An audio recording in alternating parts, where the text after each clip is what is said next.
Video में मैंने tense mistakes के बारे में चर्चा किया है। ये ऐसे वाक्य हैं जिनको हम बोलते समय, लिखते समय या अपनी परीक्षाओं में ग्रामर की और टेंस की मिस्टेक्स करते हैं, तो उसी के बारे में हमने अभ्यास कराया है इस वीडियो में। तो शुरू करते हैं। पहला वाक्य है I am go to market yesterday. अब इस वाक्य को देखें तो सबसे लास्ट में आया हुआ है एस्टरडे, और एस्टरडे का मतलब होता है बीता हुआ कल। तो बीते हुए कल के लिए हम इस वाक्य में आई के साथ एम का यूज नहीं करेंगे, और जो वर्ब है गो, इस वर्ब की सेकंड फॉर्म का यूज करेंगे, क्योंकि यह वाक्य सिंपल वाक्य है, साधारण वाक्य है। तो इसको लिखेंगे आई और गो की जगह वेंट कर देंगे और एम को हटा देंगे। I went to market, I went to market, और तब हो जाएगा yesterday. I went to market yesterday, और तब हमारा यह वाक्य सही होगा। यानी एस्टरडे बीता हुआ समय बताएगा, और जिस भी वाक्य में एस्टरडे आता है, अगर वाक्य इंट्रोगेटिव निगेटिव नहीं है तो उसमें हम वर्ब की सेकंड फॉर्म का यूज करते हैं, और तब गो की जगह हम वेंट का यूज करेंगे और एम को हटा देंगे। हैज़ सॉ द मूवी, यहाँ पर हैज़ का यूज हुआ है, और यह भी वाक्य सिंपल है, और यह प्रेजेंट परफेक्ट टेंस का वाक्य है। तो जैसा कि हम जानते हैं कि प्रेजेंट परफेक्ट टेंस में हैज़ और हैव के साथ वर्ब की थर्ड फॉर्म आती है। तो यहाँ पर चूंकि सब्जेक्ट सिंगुलर है तो यहाँ पर हैज़ ही रहेगा, और जो यह वर्ब की सेकंड फॉर्म लिखी गई है सी का सेकंड फॉर्म, इसको हम सी का थर्ड फॉर्म कर देंगे और लिखेंगे seen, he has seen the movie. और तब हमारा वाक्य जो होगा, मिस्टेक जो होगी वो ख़त्म हो जाएगी और हमारा वाक्य करेक्ट होगा। तो he has seen the movie, यहाँ पर सा की जगह सी का सीन का यूज होगा, यानी वर्ब की थर्ड फॉर्म आएगी। क्योंकि हैज़ और हैव के बाद अगर वाक्य प्रेजेंट परफेक्ट टेंस का है तो हैज़ और हैव के बाद वर्ब की थर्ड फॉर्म आती है। Don't went to school last week, इसमें भी आप देख सकते हैं कि यह जो लास्ट वीक है यह भी बताता है कि बीता हुआ सप्ताह। तो बीता हुआ सप्ताह का मतलब ये भी एक्शन पास्ट की है, और लास्ट वीक यानी लास्ट का भी उपयोग किया गया है। यह वाक्य पास्ट इंडेफिनिट में होगा, और चूंकि यह वाक्य निगेटिव है तो पास्ट इंडेफिनिट में भी यह वाक्य निगेटिव ही बनेगा।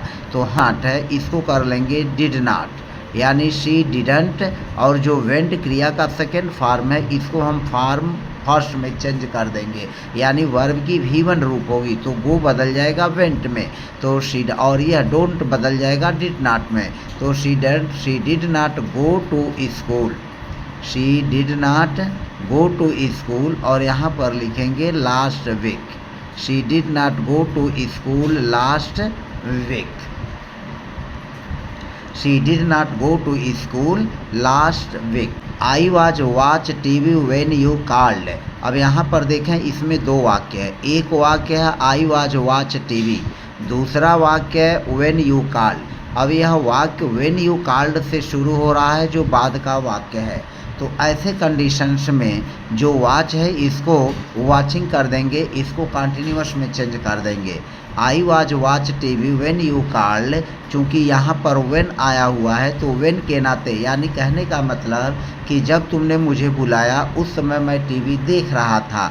तो I was watching TV when you called, I was watching TV when you called. He did not came to the party, यहाँ पर देखें वाक्य नेगेटिव है डिड नॉट, तो हम कम की सेकंड फॉर्म नहीं यूज करेंगे, कम का केम का कम कर लेंगे, और तब हमारा वाक्य बनेगा ही डिड नॉट, कम की जगह हो जाएगा कम, तो he did not come to the party, और वाक्य करेक्ट होगा he did not come to the party, यानी केम को फर्स्ट बार में चेंज कर लेंगे, he did not come to the party. छठा वाक्य है they are play cricket now. और नाउ जो होगा वह तात्कालिक रूप से प्रेजेंट एक्शन को दिखा रहा है, तो इसमें हम इसको यूज करेंगे दे आर प्लेइंग, प्ले को कंटिन्यूअस में चेंज कर देंगे, और तब हो जाएगा they are playing cricket, they are playing cricket, और फिर हो जाएगा now, they are playing cricket now. She will goes to the temple tomorrow. अब इसमें शब्द जो आया है टुमारो, टुमारो का मतलब आने वाला कल, तो आने वाले कल के लिए यह फ्यूचर टेंस बताएगा। और तब इसमें जो गोज है, गोज को हम सिर्फ गो लिखेंगे और तब हमारा वाक्य बनेगा शी विल, यहाँ विल रहेगा, शी विल, गोज को चेंज कर देंगे गो में, she will go to the mark to the temple, she will go to the temple, और यह हो जाएगा tomorrow, she will go to the temple tomorrow. Sentence है I am studying English since 2 years. अब इस वाक्य को देखें तो यहाँ सिंस 2 ईयर्स यानी इसमें समय दिया गया है, और जब भी समय दिया रहता है तो समय दिए होने की कंडीशन में प्रेजेंट कॉन्टिन्यूअस न बनकर प्रेजेंट परफेक्ट कॉन्टिन्यूअस या पास्ट परफेक्ट कॉन्टिन्यूअस या फ्यूचर परफेक्ट कॉन्टिन्यूअस बनता है। चूँकि यहाँ पर एम स्टडीइंग लिखा हुआ है तो जाहिर है कि यह वाक्य प्रेजेंट को सूचित कर रहा है, और तब हम इसको लिखेंगे आई, और यहाँ पर प्रेजेंट परफेक्ट कॉन्टिन्यूअस के लिए आई हैव बीन का यूज कर लेंगे। तो I have been studying, I have been studying English, I have been studying English, और फिर हो जाएगा सिंस 2 ईयर्स, यह हो जाएगा सिंस 2 ईयर्स, और तब हमारा यह वाक्य करेक्ट बनेगा। I have been studying English since 2 years. Went to Delhi. अब चूंकि वाक्य में हैज़ लगा ही है तो वेंट वर्ब जो है इसी को हम चेंज करेंगे और यह वाक्य बनेगा प्रेजेंट परफेक्ट में, और चूंकि ही सिंगुलर है तो ही हैज़ वेंट की थर्ड फॉर्म यूज करेंगे यहाँ पर, he has gone to Delhi, he has gone to Delhi, he has gone to Delhi, क्योंकि यहाँ पर हैज है तो क्रिया का थर्ड फॉर्म हो जाएगा। फिर the was sleeping when I was arrived. अब यहाँ पर देखें शी वाज स्लीपिंग, वह सो रही थी, व्हेन आई वाज अराइव्ड, तो अब यहाँ पर अराइव्ड क्रिया का सेकेंड फॉर्म है ही, तो यहाँ पर वाज हम यूज नहीं करेंगे। She was sleeping when I arrived, जब मैं पहुँचा तो वह सो रही थी, यानी यह पास्ट कंटिन्यूअस में होगा, और यह जो है व्हेन अराइव्ड पास्ट इंडेफिनिट में हो गया। फिर 11वें वाक्य में एस्टरडे आया हुआ है, तो एस्टरडे के नाते यह जो प्रेजेंट का वर्ब लगा हुआ है एम, इसकी जगह एम नहीं होगा, तो यहाँ पर लिखेंगे एस्टरडे,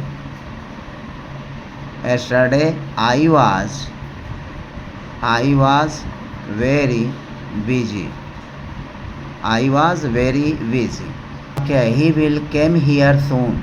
अब यहाँ पर देखें ही विल केम हियर सून, यहाँ पर सून है और यहाँ पर विल का यूज है, तो यह वाक्य फ्यूचर इंडेफिनिट में है, और फ्यूचर इंडेफिनिट में होने के नाते यहाँ पर हम केम क्या जो है फर्स्ट फॉर्म यूज करेंगे, यहाँ पर केम का फर्स्ट फॉर्म हो जाएगा, तो he will come here, he will come here soon, he will come here soon, और तब हमारा वाक्य करेक्ट होगा, ही विल कम हियर सून।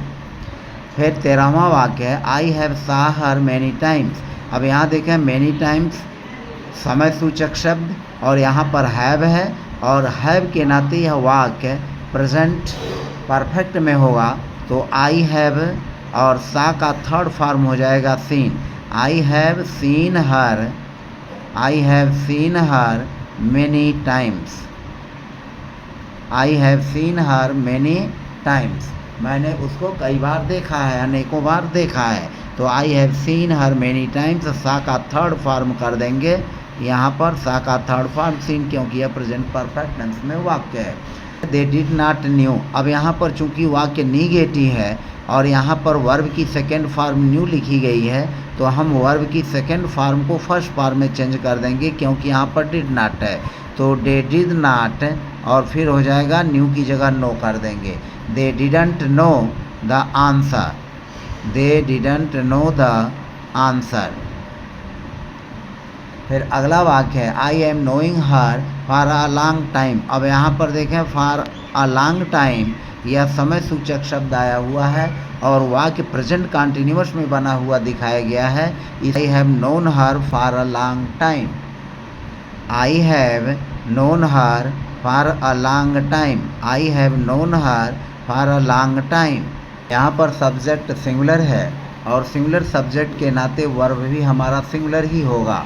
तो हम यूज करेंगे शी, और शी के साथ यहाँ पर लिखेंगे है। She has finished, she has finished her homework, she has finished her homework.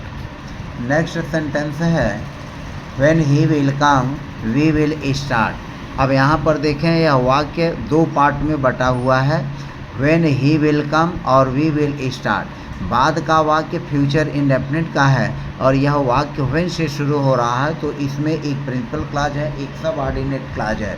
तो ऐसे वाक्यों में जो वाक्य बाद का, यह जो चूँकि फ्यूचर इंडेफिनिट है तो शुरू का वाक्य जो होगा वह प्रेजेंट इंडेफिनिट में होगा, और तब हम इसको बनाएंगे व्हेन। यहाँ पर लिखेंगे व्हेन ही और विल को हटा देंगे, और चूंकि सब्जेक्ट जो है सिंगुलर है तो यस यूज कर लेंगे। व्हेन ही कम्स, जब वह आएगा, और तब लिखेंगे वी विल स्टार्ट, हम शुरू करेंगे। जब वह आएगा तब हम शुरू करेंगे, तो यह वाक्य प्रेजेंट इंडेफिनिट में बनेगा और यह वाक्य फ्यूचर इंडेफिनिट में बनेगा। आई दिस टाइम एस्टरडे, यहाँ पर एस्टरडे आया हुआ है तो आई के साथ यहाँ एम की जगह वाज हो जाएगा। तो यहाँ पर लिखेंगे बाई दिस टाइम एस्टरडे, यानी कल इस समय तक मैं I was cooking food, I was cooking food, I was cooking food. यहाँ पर देखें यह एस्टरडे वाक्य में आया हुआ है, और चूंकि एस्टरडे आया हुआ है तो एस्टरडे के नाते यह वाक्य निगेटिव ही है, तो हम सा क्रिया का फर्स्ट फॉर्म कर देंगे और यहाँ पर लिखेंगे I did not see, I did not see you, I did not see you yesterday, I did not see you yesterday. Did not हुआ और सा क्रिया का सेकेंड फॉर्म को बदलेंगे फर्स्ट फॉर्म में, तो यह हो जाएगा I did not see you yesterday.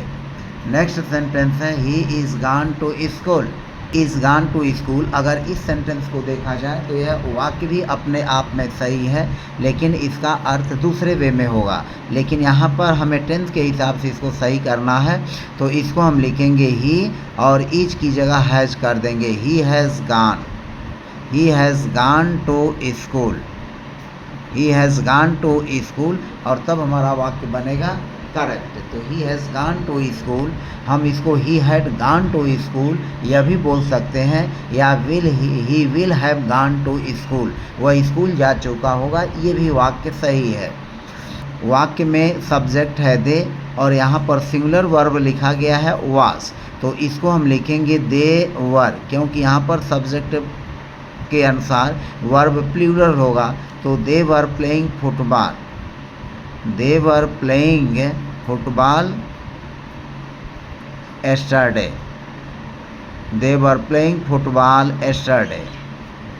Next sentence है we are lived here for 10 years. यहाँ पर आया हुआ है समय सूचक शब्द for 10 years, we have lived here for 10 years. अब यह वाक्य देखें, चूँकि यहाँ पर समय सूचक शब्द आया हुआ है और समय सूचक समय की सूचना देने के नाते यहाँ पर जो we have been are lived की जगह लिखेंगे वी हैव बिन, और यहाँ पर हम यूज करेंगे लिविंग का। We have been living here for 10 years, we have been living here for 10 years. I had met my lunch before he came. अब यहाँ पर वाक्य होगा, चूँकि यहाँ पर हैड है और यह बिफोर है, बिफोर के बाद का सेंटेंस पास्ट इंडेफिनिट में है, तो बिफोर के पहले का वाक्य जो होगा वह पास्ट परफेक्ट में होगा, और तब हम इसको लिखेंगे आई हैड ईटन, ईट का थर्ड फॉर्म हो जाएगा eaten, I had eaten my lunch, I had eaten my lunch before he came, before he came, I had eaten my lunch before he came। तो इस तरह से हमने कुछ सेंटेंसेस के माध्यम से टेंस में होने वाले मिस्टेक्स के बारे में चर्चा किया। मुझे पूरा उम्मीद है कि आपके लिए वीडियो हेल्पफुल रहेगी। मिलते हैं नेक्स्ट वीडियो में। यदि आप मेरे चैनल पर नए हैं तो प्लीज़ चैनल को सब्सक्राइब करना और प्रेस बेल आइकन करना न भूलें। धन्यवाद।